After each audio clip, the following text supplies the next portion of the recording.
Good evening, ladies and gentlemen, and welcome back to the channel. We are back once again at Universal Studios for another night of Halloween Horror Nights, and this time, guys, we are here on a Wednesday night. The time now, just after 9 o'clock. It's going on 9:15 right now, and we are heading on inside the park to see exactly how much we can get done.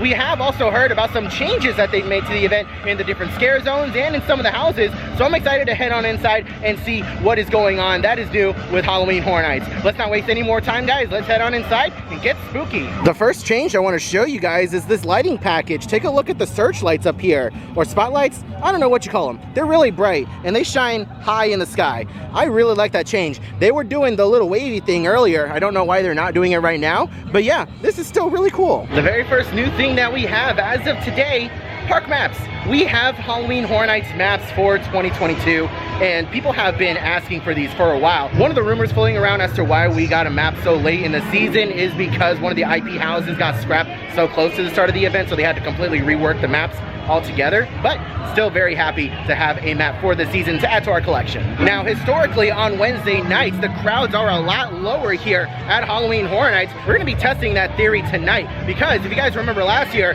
I came on a Wednesday and it was insanely crowded for a Wednesday. So let's see if that trend continues for this year. All right, let's go ahead and take a look at the house wait times, and good God, Bugs is 80 minutes, Dead Man 65, Descendants 75, Weekend is 65 minutes, Universal Monsters 45, Horrors of Blumhouse, oddly enough, 90 minutes, good Lord. Spirits of the Covenant is 55, and Hellblock Horror 45 minutes. Yeah, wait times are definitely high up there tonight for sure. So just after I finished recording that clip of the wait time board over here, the Pumpkin Lord was talking.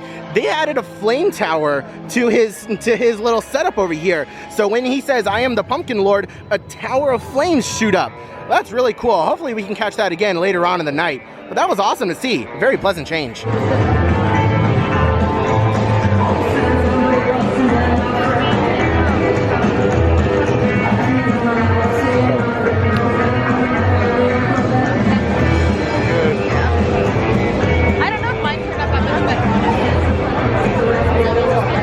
And check this out, guys. We have some brand new After Hours Nightmare merchandise.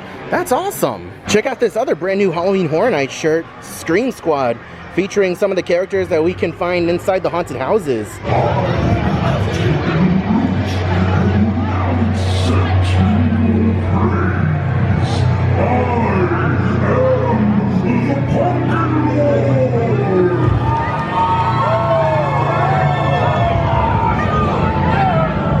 I saw online that we have a few new scare actors in the Deadly Unrest scare zone. Let's take a walk through Nettlewoods. Oh, the twins.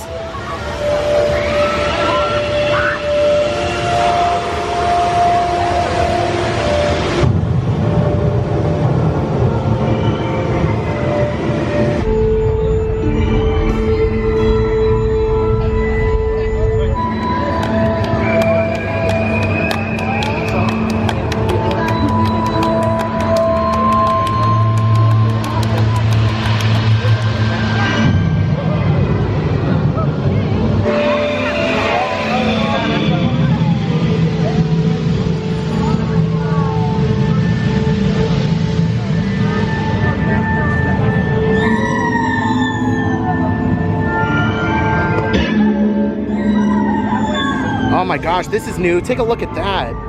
Holy cow, that looks amazing.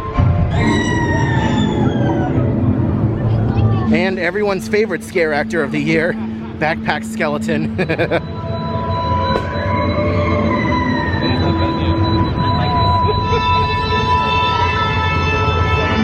I really love what they did with that one scare actor with the blacklight makeup, because before it was just plain black face, you couldn't see anything, and now they actually put makeup on him and they put the black light. It looks great. And as we're walking out of the zone, Coda said, "I really like Backpack Skeleton. It's a favorite."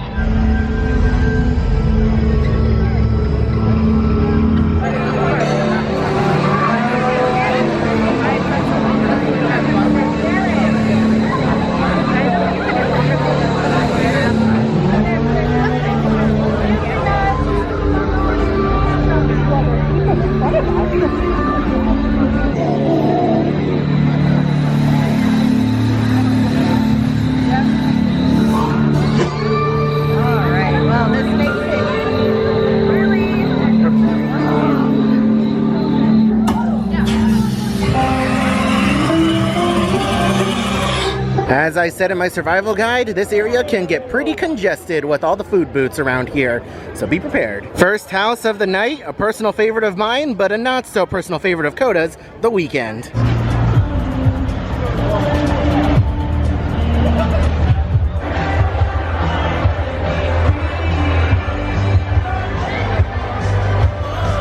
Weekend was a fun house as always. I'm never disappointed in that one. Next up, we're heading on into Coda's personal favorite, Universal Monsters. 75 minutes.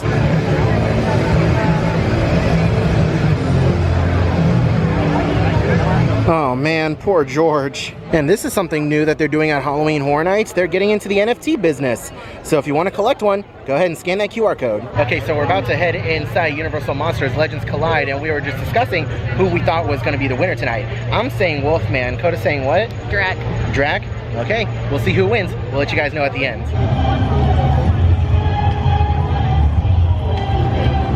Okay, that was the best run through of Universal Monsters Legends Collide I've had this entire event. That was so good. We got almost every single scare. All the scare actors were very aggressive. There was a Wolfman in there that was really aggressive and went around and he put his hand in people's faces.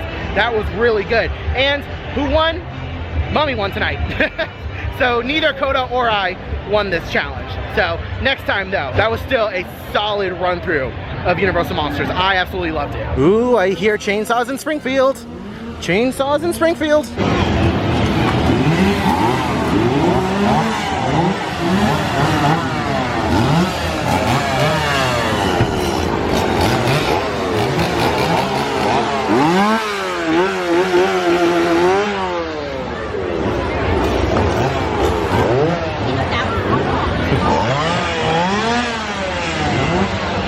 Now that chainsaw gang looked exactly like the ones that are up towards the front of the park out by the Scarecrow Scare Zone. Don't know if they're the same crew, but it is still good to see some kind of chainsaw gang here in Springfield. Something that we didn't cover in the other videos is the souvenir cover this year, featuring Universal Monsters Legends Collide. I really like this. This is the souvenir cup that you can activate for refills at the Coca-Cola Freestyle machines. I love it. Next house of the night, Descendants of Destruction at 50 minutes.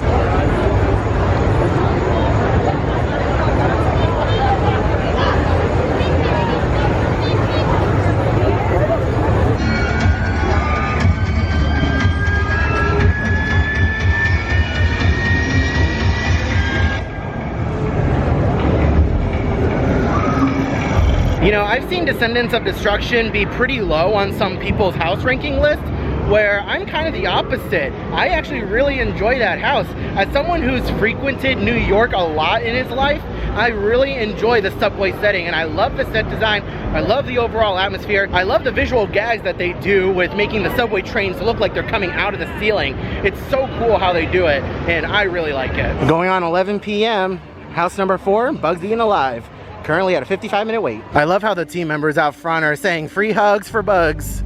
Free hugs for Bugs. Also, Halloween Nightmare Field's about to start. When you hear the Black Parade song, you know the show's about to start. Here's a QR code for another NFT if you're interested. It took us all of 5 minutes to get over here, and it's so funny how the team members at the front were like, you only have 7 miles to go. It's quite a lengthy walk, but for this house, it's worth it. I enjoy it. But Coda, for whatever reason, she hates this house. This house is actually number 10 on her list. She does not like it at all.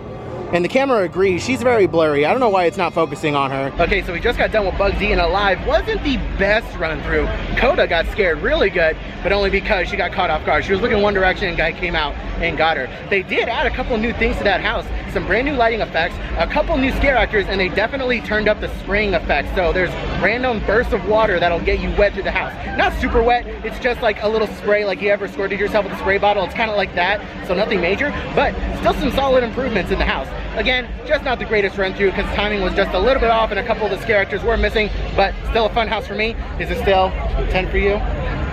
Yeah. You win some, you lose some. Alrighty, time for some grub. We are stopping by over here at the pumpkin booth, and we are getting a maggot-covered cheese dog and a churro dog on a stick. Alright, so here is the maggot-covered cheese dog, and Coda over here has the churro dog. Now I had the opportunity to sample these at the media event, and the churro dog is really good. This one on the other hand is a little meh, so I'm excited to give it another college try. Okay, so we just got done trying the churro dog and the maggot dog. I wasn't a fan. I definitely enjoyed the churro dog and maggot dog more at the media event, because this time around they were both really grainy. You would bite into it and I don't know if the word is undercooked, if the dough was just undercooked. Like, I don't know what would make it grainy, but it was, and it was kind of difficult to eat for me, at least. The maggot dog, the churro dog was more bearable than the maggot dog, but tonight it just wasn't it. I don't know if I could recommend that to anybody, because it just wasn't it for us tonight. Who knows, maybe later on in the season we'll try it again, but tonight it was just grainy and kind of off.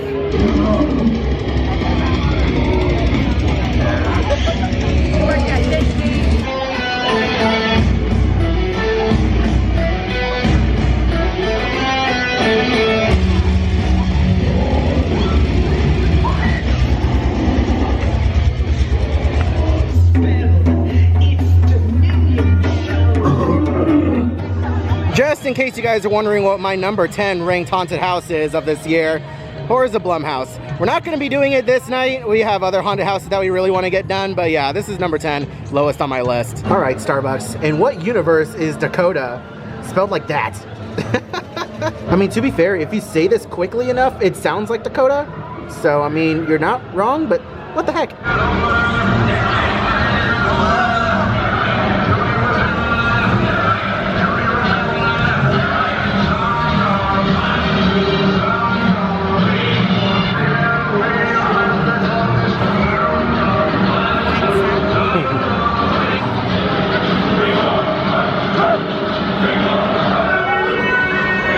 Alrighty, we're gonna be ending our night with our two favorite haunted houses of the event, Fiesta de Chupacabras and Dead Man's Pier. We're gonna go ahead and do Chupacabra first.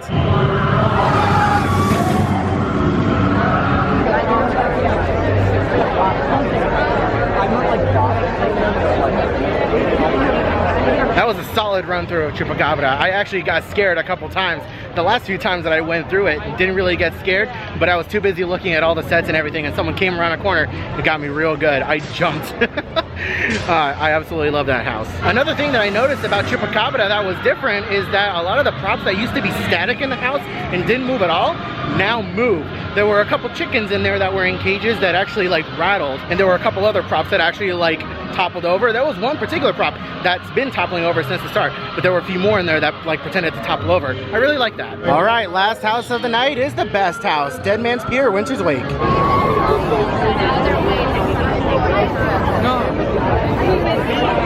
Dead Man's Pier is still my favorite house of the event, but dang, that was a bad run through. All the scares were either happening before me or behind me, and then there were a couple of scare actors that you can tell were just really tired and they weren't that into it.